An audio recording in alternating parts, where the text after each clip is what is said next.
Are you one of the many busy professionals working in offices day in and day out? Do you wonder how some people grow their wealth fast, retire early, and play on workdays? Well, you're in luck, because Ginny Bowling hosts this show, Pivot to Prosperity, where she interviews people that can do just that. Play on workdays. Many guests have become financially free. She also interviews people that are on their journey and people that are in support roles, like attorneys, contractors, brokers, and others. Commercial real estate is the common element. She is on a mission to be sure busy professionals know they can own substantial commercial properties too, like apartments, self-storage facilities, and others, and not have to do the work managing them. Passive investing is the key. Syndications are the typical method. Tax write-offs are some of the biggest rewards. Ginny and partners find the deals, build a strong team and business plan, then offer the investment opportunities to passive investors. New episodes are released every Tuesday at 12, so watch for new releases. If you want to get involved, let us know. You need to get pre-qualified to hear about most deals. See the show notes for contact information. Hello. Ginny Bowling here with Pivot to Prosperity, the podcast brought to you by Pivotal Real Estate Investments, where we help investors build wealth and income through commercial real estate that also improves communities. And today we have Corey Peterson with us. Welcome, Corey. Oh, I'm so excited. Thank you for having me on. Yes, well, I am very grateful that you've reached out and we connected, and I would say that you have a lot of experience in the real estate industry. You started just before the market got super duper hot, right? In 2005, I think you said. And Yep. That's right. When it's funny, I had just moved to back to Central Florida, and thank God we bought that house on a lake before the prices went so high. But yeah, that's terrific. So you got to see that major reset. I've seen a cycle or two now. Yes, I've seen some. I saw some blood in the streets, and yes, talk about lessons, right? Yeah, well, really tell us your journey. Tell us about your journey. I'll start like my short little story is like 2005, like 2003. The pivotal moment for me, I read Rich Dad Poor Dad, and now a lot of people say you read that book, and it did change a lot of people's lives, and it did mine as well. For me, it was a little bit different though. My mom was married to this man named Bruce, and I call him Bruce Wayne. He wasn't Batman, but he did have a lot of money. And he actually had a house in Hawaii on the beach. And my mom invited me to, she was recently married to this guy. And so said, son, do you want to come? And I'm like, Mom, I was a used car salesman at the time. So I said, Mom, are you paying? Because I had no money. So I get there and I saw wealth like I'd never seen it before. Bruce had time and money. I think those are the things that most of us are searching for. And so when I saw that, I asked him, I was like, dude, Bruce, what do you do? And then he said the magic words. He said he was in real estate and that he owned apartments. And so I left the island thinking he was the big kahuna. Like he really had it going on. And it was then I read, a little bit later, that book, Rich Dad, Poor Dad. And for me, I was like, oh my God, Bruce was self-made. He had really achieved that, what Robert was talking about. And for me, it just seemed so real. And I was like, if Bruce can do it, I can do it. And so I went on a journey. I started reading all the books I could. In 2005, I was like, I can't read another book. I got to do something. And then I had to come up with a name of a company. And all I could think about is Bruce was the big kahuna, and that's what I wanted to be. So I named my company Kahuna Investments. And the real work started to happen. I took a home equity line out of my first home for like 30 grand and started calling bank-owned properties. I actually were calling credit unions. They're asking for their REO department, and bought some properties and was off to the races. I did all the work myself in the beginning because I was, putting that value add myself. And then I ran into my first problem. I ran out of money, Ginny. I ran out of money. All my money was in 3 properties, paying me $200 a month. And, I'd quit my job because I was so good. And I had $600 cash flow. And so that didn't work out very well. So I had to go back and get a job. But I got one as a financial advisor. And that job taught me a lot about money and raising capital. And then when that market crash that we talked about, 2008, 2009, I'd been a financial advisor for about 6 years. Now, every investment that I ever made went to poop, okay, because that was the market. But when I come out of the other side of that, I still own some long-term rentals that I had, when I bought early on, but I saw myself at a pivotal moment of opportunity. When that market crashed, I wasn't in a bloodbath, and I was coming into it thinking, every book that I'd ever read is the times you go into a market, the best time is in a down market. And this was one that we'd probably never see again. And so I went full-fledged. I actually got fired from my job as a financial advisor because I hated it. Every investment that I made went to like half, and these people are coming in crying, and there was nothing. I had no control. Yeah. I knew there was a better way, and I knew that real estate was probably the answer. And so I took what I learned from that business of raising stocks, bonds, and mutual funds and just said, I'm going to be in control now. And so I used a vehicle called real estate and apartments to put those people's money into the right projects. And lo and behold, now 2024, we have about 10 projects, about $250 million of commercial real estate, I think 3,500 beds and doors. And we actually now have our own self-management company. And so those humble beginnings turn into really fruitful opportunities where we manage almost $90 million of other people's money. What a great responsibility. Now that's easy to say and to not really sink in, but 3,500 doors, students, a lot of them students, no less. So, man, you got a handful there, right? So give us a couple examples, couple good stories. So the thing with student housing, so there's good and bads to student housing, and we've learned our lessons by trial and error. Like most things, what is the biggest teacher in life is the times that you fail or that you do things wrong. So you learn a lot from doing things right too, but I think when you do it wrong is the bigger teacher, right? Yeah. And so early on, we started buying these student housing projects, and we bought them in smaller markets. And that was fine until this thing called COVID showed up. And COVID was like a gut punch. And I'm telling you, at that time, we had three pretty decent sized projects, about $20 million a piece. And we went from like being 100% occupied to being 45% occupied, which is almost a five-finger death punch, right, to the throat. And we still own those assets. And this is what I love about real estate, is that you have levers. When I was a financial advisor, my only thing was it's the market. I don't control it. There's nothing that I can do to influence it. With actually owning and being a good owner operator, I had levers. When we saw occupancy go there, we immediately stripped out all the fat. We went down to a skeleton crew. Like, what are the essential people that we have to have? Anything else, we eliminated. We watched all our costs. I mean, we started watching money so hard. I had to work with the banks. I had to get some loan mods with some of them, right? And I mean, these are the life lessons that you're like, God, I didn't really want to learn this one, but I'm glad I did, because I had to do some things that most people are never done before.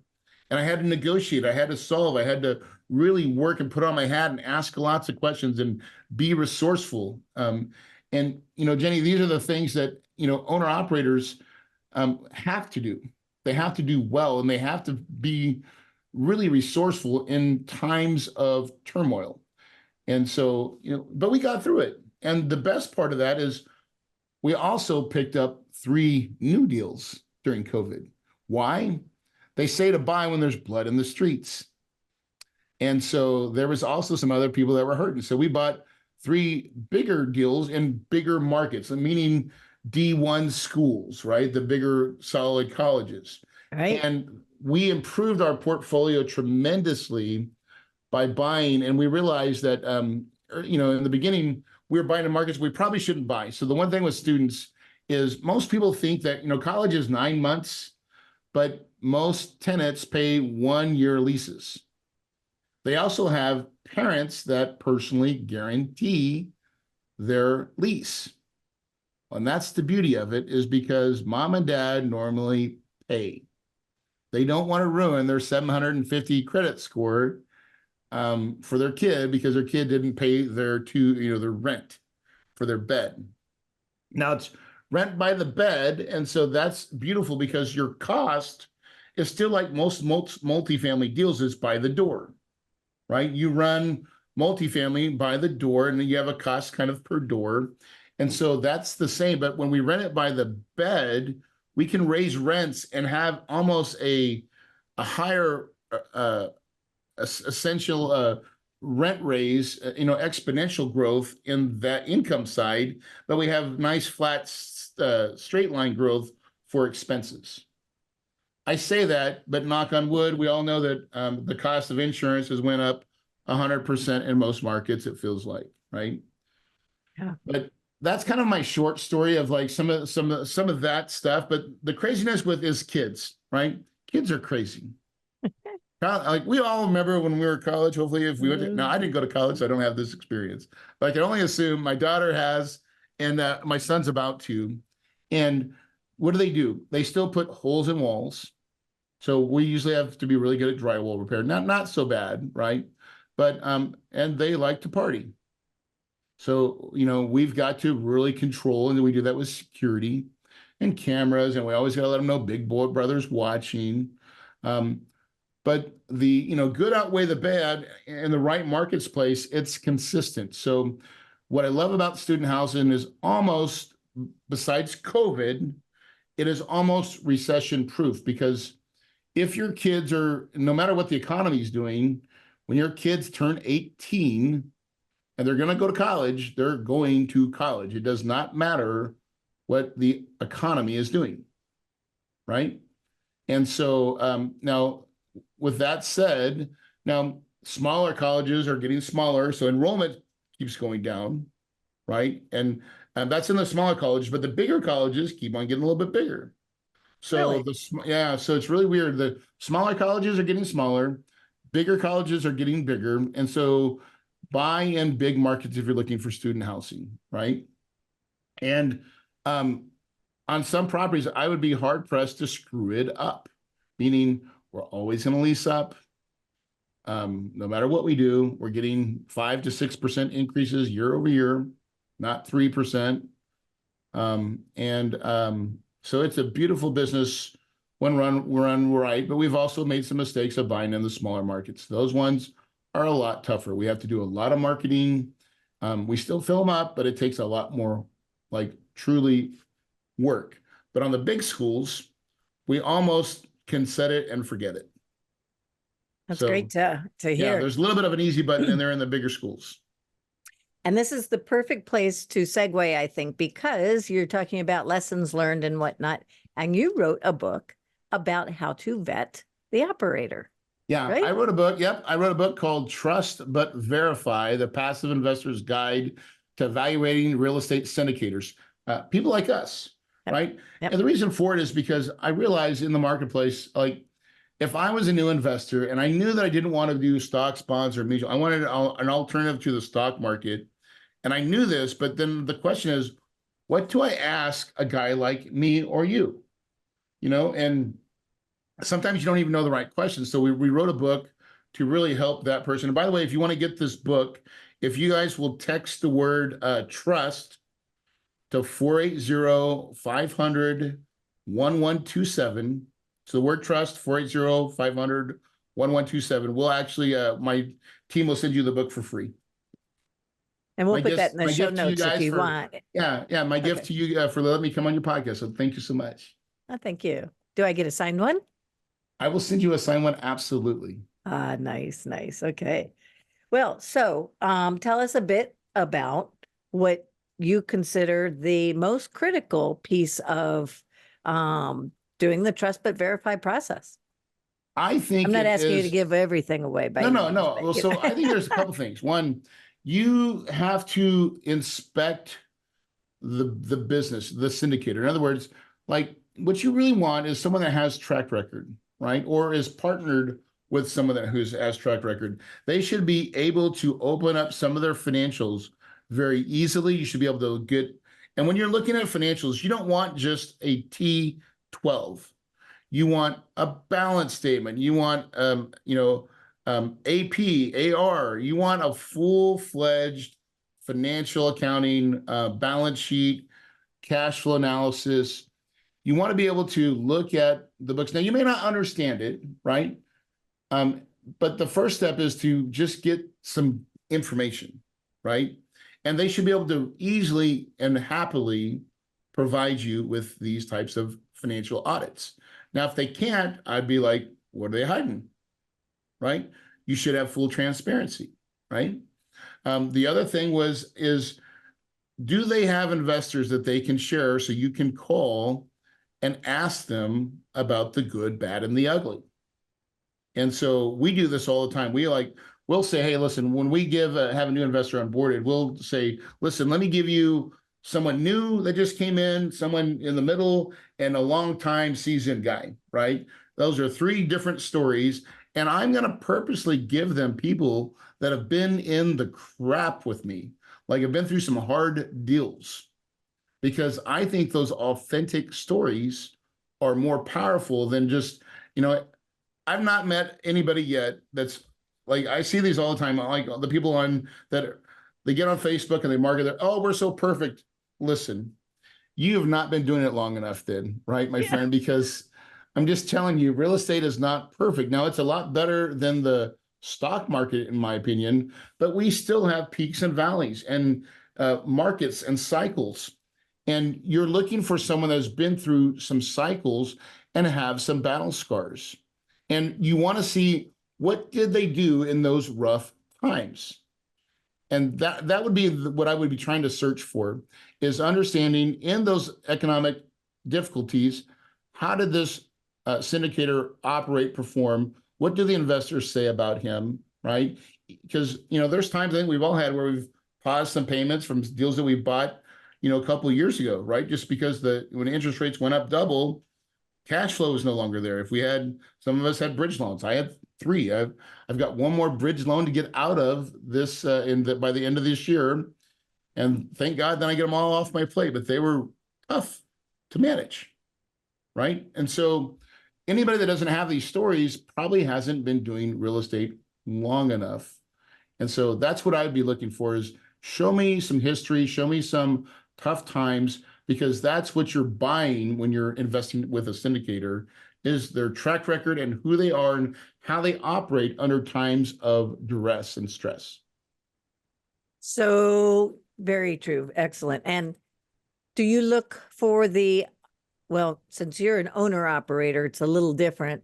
Do you recommend somebody that's learning the business that would be a passive investor and looking across at various operators? Is there a minimum you want that general partnership team to have invested personally? Our minimum investment is $100,000, right? So if that's what you're meaning, right? So $100,000 each for each general partner to invest as well? For general partner, for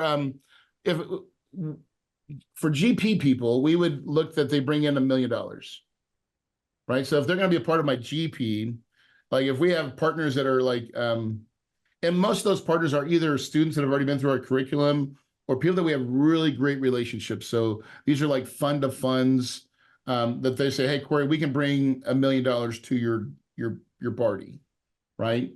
So, okay. So you're talking about the extended general partnership.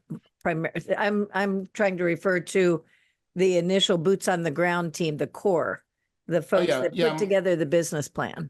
Yeah, Mike. So we are very fortunate that we are the core most of the time, right? I don't really have very many GPs. We'll have 1 or 2. And usually the 1 or 2 are people that are really going to be, no, I'm not going to say this, like, I'm going to say it wrong. I'm going to say money partners, right? But basically they'll come in. We already have most of the operations down in that piece, but they'll come in, they'll do a due diligence with us and be part of the whole project and be on our weekly meetings, right? But their main goal is to bring in, capital for our project, right? So those, we're looking for $1 million increments, and honestly, we'll have maybe 2 or 3 of those types of people that have done it in the past. They're happy to do it. And then for our normal investor that just comes in, usually the minimum is 100 grand, right? And Okay. we find that's a nice medium for like for the type of deals that we do. It makes no sense to bring in 25,000 or 50,000. We're trying to buy 25 to $40 million projects, I was and just gonna that's ask, usually yeah. about a 15 to $18 million raise. And we're actually going to go into a fund model this year, right? This is something we've been doing this now since 2011, raising money, and we've got a great track record. But we finally have just said it's probably time to create a fund where we can go raise $50 million and then really diversify that portfolio of, hey, I'm going to go into real estate into 3 projects, right? So it's not just one project. Now it's 3. So you get some diversification in that as well. And we think that makes a lot of sense. It does. The fund model, I think, is really a smart move. And it, like we were talking before recording, seems like the industry is really moving that way quickly now. And I think there's a lot of benefits for everybody that way. But going back just a tad for what I was actually asking, do you usually put money in your own deals? It depends. The question, it really depends on where I'm at. So if I did it on every deal, I'd be broke. So normally I'm buying and selling. So like this year we're selling 3 projects, right? So I will definitely be putting a lot of money in my next deals because I'm gonna sell 3 and I have lots of capital. And so, but there's also been times where if I've already placed that and a new deal shows up, then we'll initially fund it for all the third-party expenses and the earnest money and all that stuff. But then we'll syndicate and get most of the money out. But it all depends on the timing, because when we sell a project, we're going to put most of our money back into a deal, right? Like, Yeah. Why wouldn't we? It makes the most sense, and it's the best way for me to leverage my money as well. But you have to have working capital, and that's so true. It's really an important piece of it. It is a huge piece, especially ask me how I know, right? We just went through COVID and double the interest rates, and then insurance going up 100%. And so if you didn't budget for that, where do you get the money? Right. It comes out a lot of times you can ask your GPs groups for it. Sometimes we do, and something like that's a capital call. No one likes capital calls. And so sometimes it's easier just to put in your own money. And so it's making sure you have that liquidity. That's another good thing we talk about in the book, is asking for liquidity. Yeah. Right? Yeah. What happens? How much money do you got just in case stuff goes weird? Now, have you had to do a capital call on any of your projects? We've done one. One. This was for a project. It was about, $500,000, which was pretty cheap. So we were pretty thankful. We were able to get a better loan than we thought, but this was for a bridge note that we had to redo, and they wanted more money down. And so I think that used to be the death wish. Yeah. Right? It used to be an absolute death. It is now pretty much par for the course. I think all of us that have been in the business that were buying deals in the last 5 years has had to have a capital call of some sort of term. Not everybody, but I think there's a lot of guys that I've talked to that are my friends that they don't want to admit it out loud. I don't care, right? I've just learned that honesty is the best policy. I show my battle scars and say, guys, who puts a COVID black swan event in their pro forma? Nobody, right? Who puts double interest rates in their pro forma? Nobody, right? Like you can say, yes, you could look at an exit and say, hey, we're at a 6 cap. I'm going to sell it at a 7 cap or a 7.5 cap in your pro forma. Like we've been doing that, but you don't normally say interest rates are here and they're going to go to here.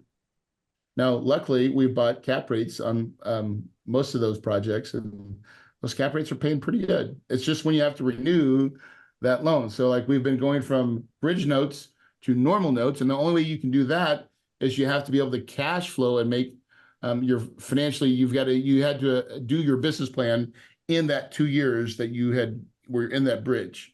So if you successfully hit your business plan, there usually is an exit for you. Are you getting agency debt when you're Um, refinancing? little bit of some of it, yes. We've done some agency. With student agency is hard to get unless you're in a big school. So we've also done some credit unions. We've done some banks. We try to stay away from CMBS if we possibly can, because those are just very restrictive loans that you can't get out of until a specific time. They lock you in pretty hard. And we want really right now, we want maximum flexibility, because we What's your believe that holding rates will period? go down eventually sometime. And Yeah. so the deals that I'm buying now, I'm actually buying at pretty high rates. But I think that's the play, is if you can cash flow in today's economic situation, and you're going to make okay money. But let's say we're not hitting it out of the park, right? 5 years from now, I'm going to look really smart, because I am going to refi, and I would believe that I would get much better than 8.6, which is the last one I did. And I bought it as a bank-owned property, so it was REO, right? So I got a pretty good deal on it. And I'm just, if anything better than 8.6, if I could get 5 or 5.5, I'm telling you, I'm going to be laughing all the way to the bank. Yeah. And so, and also, the difference between me and most investors is we look for a long-term investment strategy. We want to keep our money in for 5 to 7 years, but I probably want to keep the deal for 10 to 15, right? So So what's I'm in your looking, PPM? What do you pardon? allow for? What do you allow for in the PPM for a holding Five, period? well, it's a 5-year deal, but then we have the ability to, um, within a year or two, to extend, right?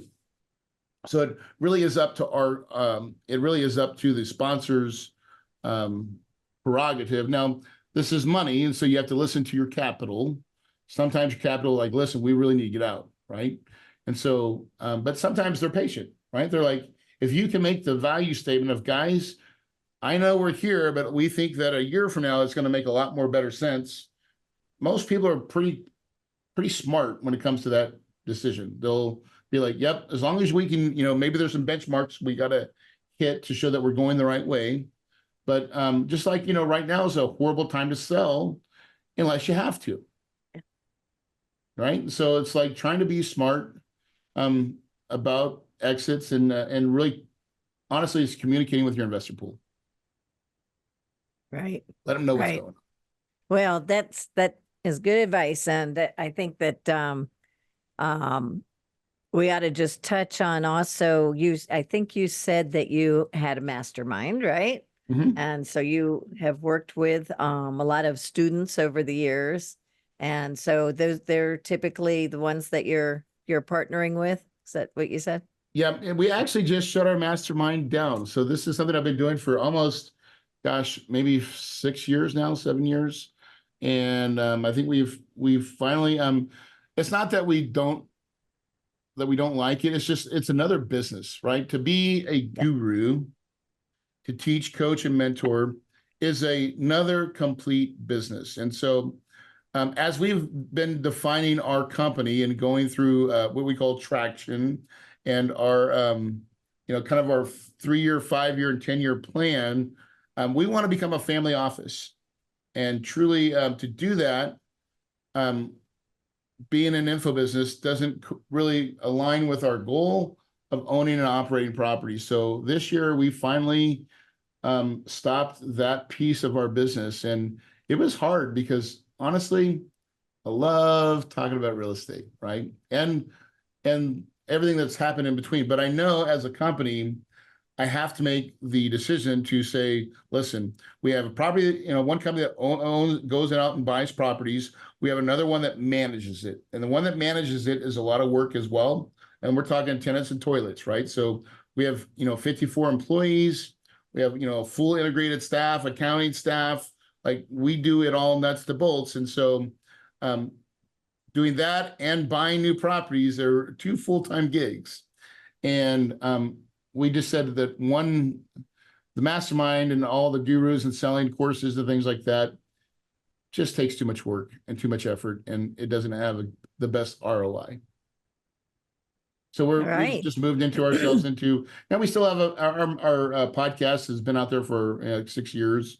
We got a lot of stories and things that we've taught over the years, but we are now saying that we've moved on, and now we're selling a new course of just being focused on the two companies that we have. All right. And so your property management company, is that also Kahuna? It's Kahuna Management. I had a feeling. Do It's you on. manage for It's kind of anybody like else? Virgin, right? So Virgin has all their Virgin Galactic and Virgin whatever. So it's Keep it Kahuna simple. Management. Anything we do is something Kahuna, right? Which is, it really became, it's funny, is I actually, when I go to events, no one calls me by my name. They just call me Kahuna. Hey, what's up, Kahuna? So You're it's been, Kahuna. I I've think been, I've heard that. I've become the big Kahuna. So I'm Oh, known as the big Kahuna. so, and now your stepfather, I'm sure he's very proud that it was named after him, right? It After what you is thought, yeah. funny. Now, funny story. I would like to say that's the case. Bruce was a rich, but he was a grumpy old man, and my mom was really pretty. Okay, don't judge my mom. They are not together no more, and Oh. I have tried. I really tried to seek him out. I could not find him. I don't probably think he's alive anymore. I really tried because I wanted to show him. He's never seen my success, and I've tried. I wanted to reconnect and be like, because I don't think he even knows that little Wow. spark that he gave me changed me so much. And it's not that he taught me. Bruce never taught me, but he showed me that it was possible. And that's why the power of your mind is everything. Well, we're backing into my big question of, is there a pivotal person or event? You just explained it's him, right? He's the pivotal person. It really is, and I wish he was still here. But Bruce made the reality of what is possible of the two things I think that we most desire, which is time and money. And there's a lot of people that have one, and but there's very few that truly have both. And so when I saw that in Bruce, I saw a different path that most of us have never experienced or lived. And so my focus was to get to that place, get out of, Robert would say, get out of the rat race, right? And it has been a journey. And I'm going to tell you, the first step is to take your little dream, right? This little dream that we have. It's like this little thing you've got to look at, and you've got to breathe life into it each and every day. And then you have to build a brick wall around it, because I'm telling you, as soon as you show your dream to anybody, they want to just pounce on it, and they want to step on it, and they say, you can't do it. You're not worthy. And Jenny, I'm telling you, you've got to feed that thing with positive affirmations each and every day, and say to yourself, I am worthy. I deserve this. And I'm telling you, when you start putting those positive manifestations out into the universe and you truly believe it, success will come find you. Well, that is an excellent way to wrap this up. Man, I like that. And so true. I would say, that makes such sense. So why don't you tell the audience how they can reach you? And remember, it's not all visual. Some people are audio on Spotify and whatnot, iTunes. Yep. So Corey Peterson on Facebook or LinkedIn. I will tell you the best way, honestly, if you get this book, Trust But Verify. So text the word trust to 480-500-1127. That will start the relationship. We will email you guys. We'll send you a book, and we'll show you how to contact us and get more information from our company. All right, great. And do you want to nominate Bruce as a local legend or pivotal person? Oh yeah, absolutely. Yeah, I don't know if you'll be able to find him, but I'm telling you, changed my life. And I will, if you believe it, you can achieve it, right? And I think your paradise is absolutely possible. So what is Wayne's last name? It's funny. I can't even think of it right now. I have to tell you, I have to put some work into it. Okay. Yeah. All right. And you can think about it too if you want to call him out, because we would try to reach him, Yeah, anyway. He's in California somewhere, I think. I've went to his house. I've knocked on his door. So if you find him, you let me know. And because I want to be on that one as well. Where in California? In Orange County. Orange County. Okay. I have family in California too. I'm in Florida, but for a second I thought you were saying San Clemente, and that's a pretty small town, but Yeah, Orange County is pretty big. yeah. All right. Well, very good. Well, thank you so much. We will put this information in the show notes, and you'll be receiving them as well when we start airing this. So thank you again for coming on. Appreciate it. Thank you for having me. Thank you so much.